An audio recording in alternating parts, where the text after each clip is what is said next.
In 1972, a woman walked into a plane with nothing but a handbag and walked off a legend. She didn't have a weapon, she didn't scream, but within 30 minutes, she had hijacked the entire flight. The strangest part? No one really knows who she was or where she went. And 50 years later, her story remains one of aviation's darkest unsolved mysteries. Her name, at least the one on the ticket, was Barbara. Flight 355, New York to Miami. It was a quiet Thursday morning. Passengers boarded, smiled at the crew, and buckled in. Nothing seemed off until Barbara passed a note to a flight attendant. It read calmly, "Have a bomb. I don't want to hurt anyone. Follow my instructions." What came next would baffle the FBI for decades. She didn't panic. She didn't even raise her voice. Passengers said she was polite, even soft-spoken. She asked to be flown to Detroit, then to Toronto, then to Havana, Cuba. Authorities tried to negotiate, but Barbara never lost control. She claimed she was part of a political movement, but no group ever took credit. The crew, fearing for their lives, complied. The flight zigzagged across borders for hours. Meanwhile, the FBI scrambled. Who was she?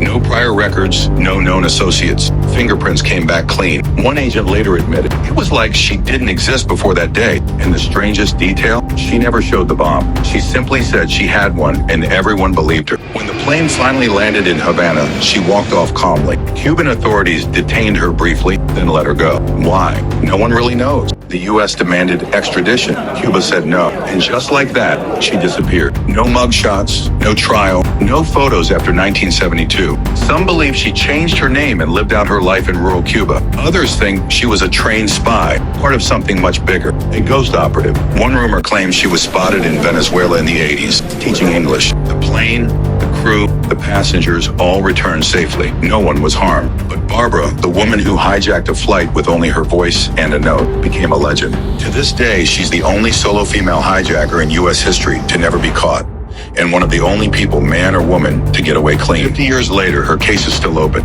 Her real name remains unknown. The file sits buried in FBI archives, marked unsolved. Some say justice was never served. Others say she didn't want money or fame, just freedom. And maybe she found it. But every time you board a plane and glance around at strangers, remember, the most dangerous person in the room might be the quietest one.